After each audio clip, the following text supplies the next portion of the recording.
जय श्री राम। सभी भगवत भक्तों का अभिनंदन है।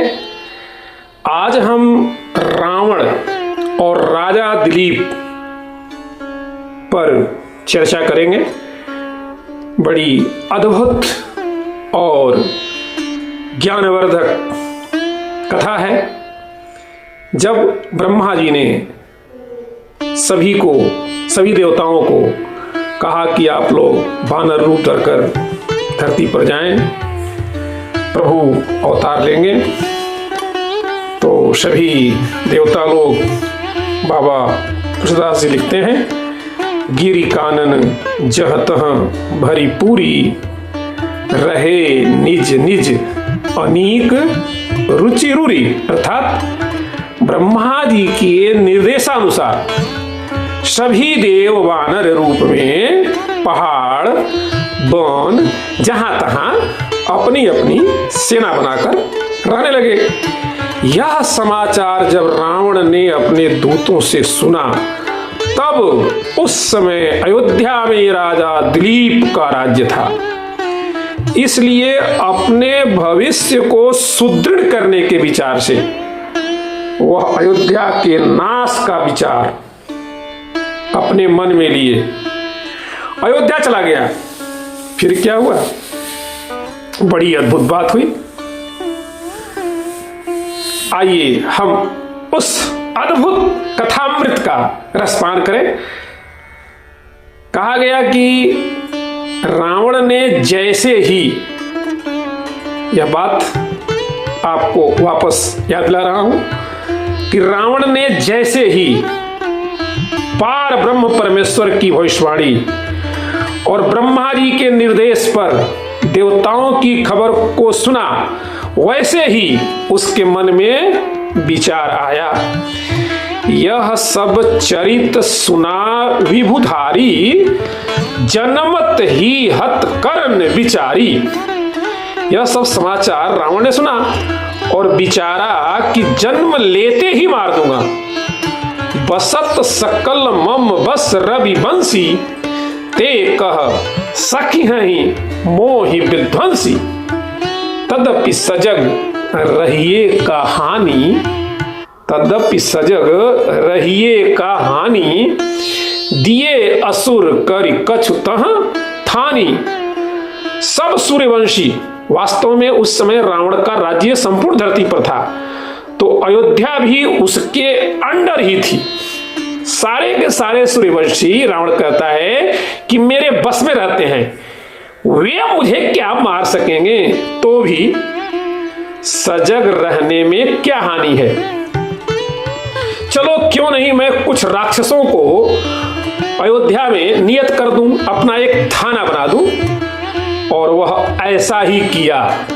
अयोध्या के पास एक थाना बना दिया और उस थाने में जो अपने राक्षसों को, थानेदारों को, पुलिस आदि को रखा, उन सबों को निर्देश दिया, उत्पत्ति व मरण जब जाकर जेहि विधि होए, कर समेत वृत्तांत सो पहुंचावे सब सोए।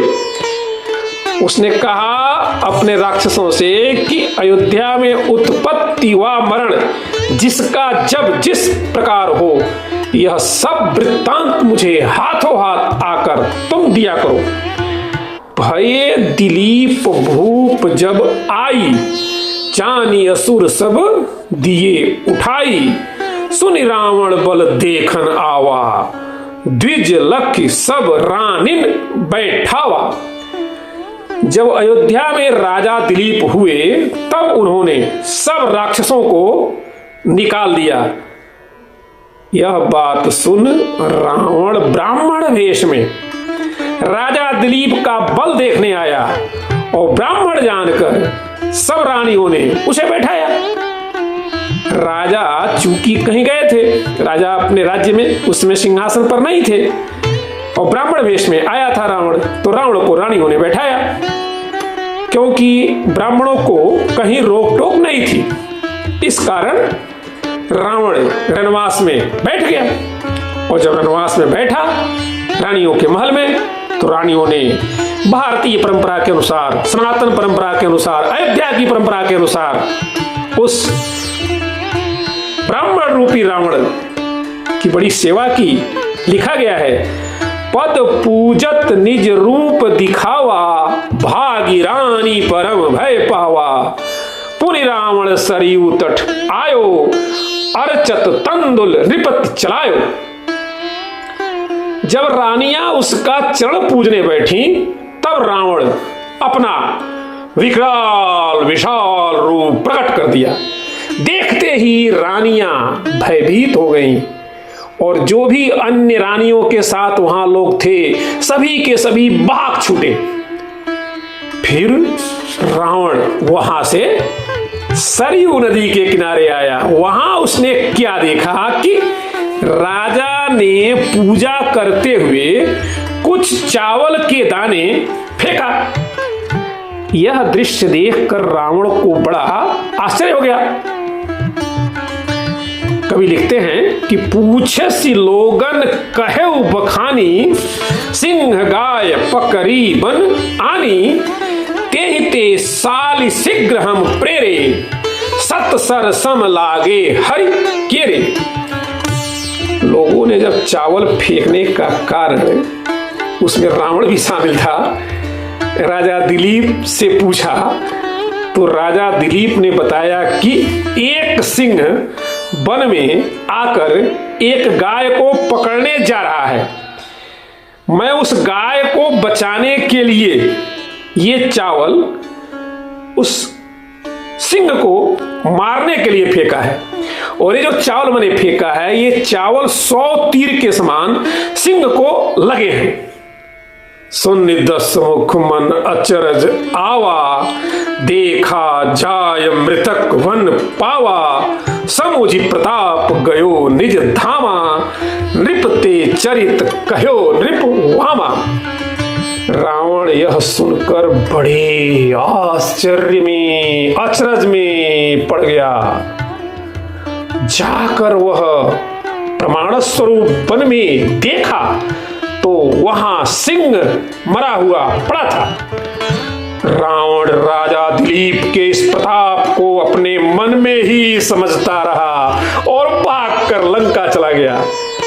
अब जब राजा दिलीप महलों में आए, अपने महल में जा रहे हैं रानियों के पास, तब उनसे रानियों ने रावण के इस सभी चरित्र को विस्तार से बताया। रावण कृत सुनी अवधपति, चंगुल भरी जल लिन्ह। रावण कृत सुनी अवधपति, चंगुल भरी जल लिन्ह। पवन मंत्र पढ़ी क्रोध युत, दक्षिण दिशि तज दिन। रावण का यह व्यवहार सुन अयोध्या के महाराज दिलीप ने अंजलि में जल लेकर थोड़ा सा और पवन मंत्र पढ़कर क्रोध में आकर दक्षिण दिशा में उस जल को छोड़ा। और जैसे ही जल को दक्षिण दिशा में राजा दिलीप ने छोड़ा, वैसे ही भय विसिख 10 लक्ष तब, भय विसिख 10 लक्ष तब। कह नृप लंक ही जाहु, सहित त्रिकूट समुद्र में। बोरी फिरह तेहि नाहु। उस मंत्र जल से 10 लाख बाण प्रकट हो गए। तब राजा ने बाणों से कहा कि तुम लंका में जाओ और लंका को त्रिकूट पर्वत सहित उखाड़कर उसके स्वामी सहित समुद्र में डुबा दो। यह आदेश राजा दिलीप का सुनकर के सारे 10 लक्ष बाण चले चले। सुविसिख पवन गति मोरी, उलटन लगे नगर चहोरी। मैं तनया दो कर तब जोरी, किन्नी विविध विनय नहीं थोरी।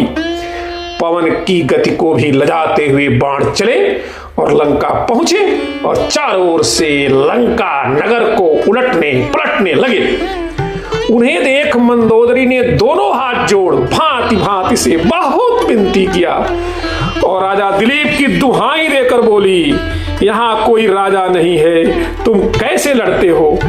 दे दुहाई नृप बोली ऐसे, यह नहीं नृपति लड़त तुम कैसे बाण चले दिलीप पह आए, समुझ सोचते रहे छुपाए।